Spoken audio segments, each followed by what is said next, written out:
Hi there, welcome to this Elkchemist Chemistry A-Level video looking at Hess cycles designed to calculate the enthalpy of combustion from combustion enthalpy data. Just before we start, if you want more information on the basics of Hess cycles and enthalpy of formation Hess cycles, then please do check out my previous video on that topic, which is really useful as well. Now, the energetics topic is full of standard molar enthalpy change definitions you guys need to know, and combustion is one of those. The standard molar enthalpy change of combustion definition is as follows. It's the enthalpy change that occurs when 1 mole of a substance burns completely in excess oxygen under standard conditions and with both reactants and products in their standard states, i.e. their states at room temperature and room pressure. You must learn this definition, so speak out to yourself in front of the mirror when you're brushing your teeth, and eventually it will stick. Next, you'll be asked to calculate the enthalpy change of a reaction you don't know the enthalpy change for, and you're provided with combustion enthalpy data to do so. Now, very fortunately, we can use Hess law and a thermochemical cycle known as a Hess cycle to help you to calculate that unknown enthalpy change. I'm going to take you through the basics of a combustion Hess cycle now. Now, I want to take you through how to construct a simple Hess cycle for enthalpy of combustion data.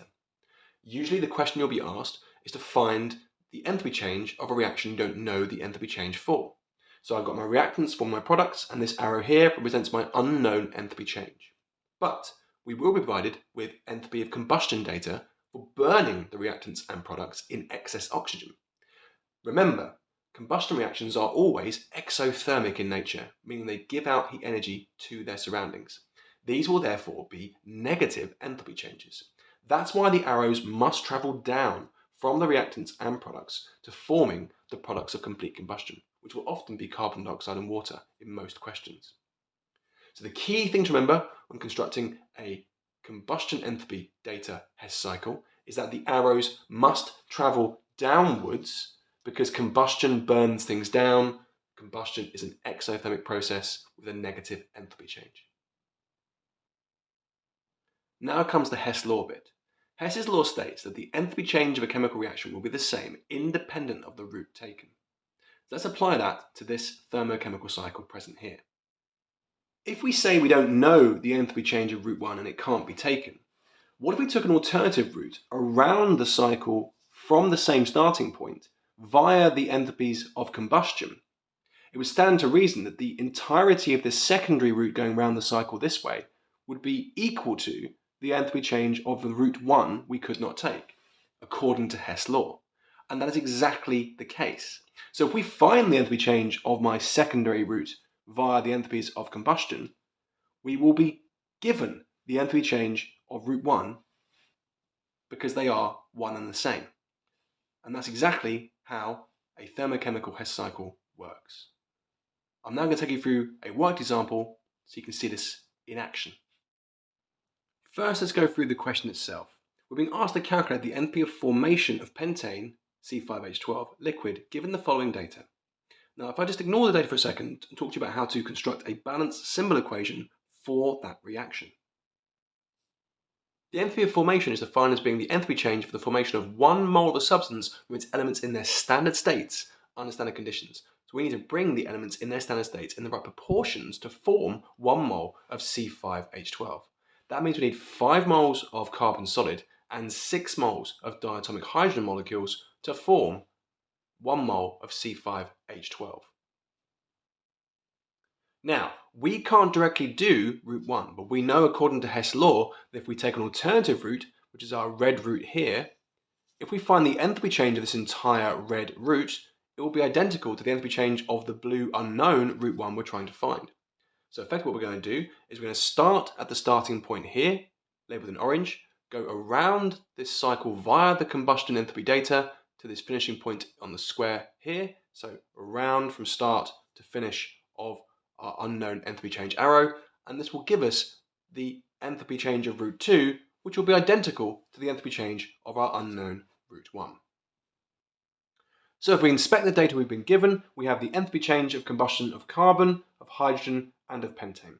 Remember, we actually have 5 moles of carbon and 6 moles of hydrogen involved in this reaction.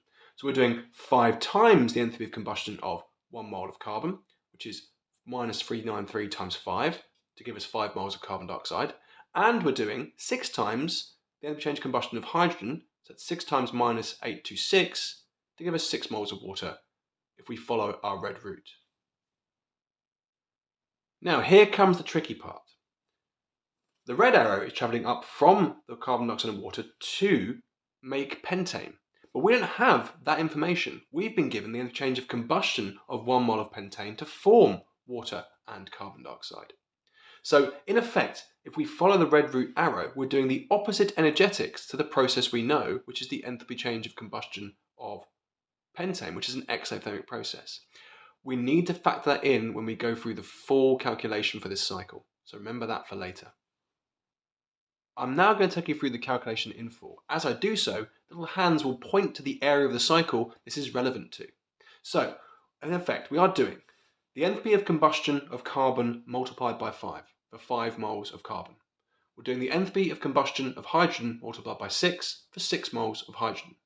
And when we're doing the opposite of the enthalpy change for combustion of pentane, according to the direction of arrow on our cycle.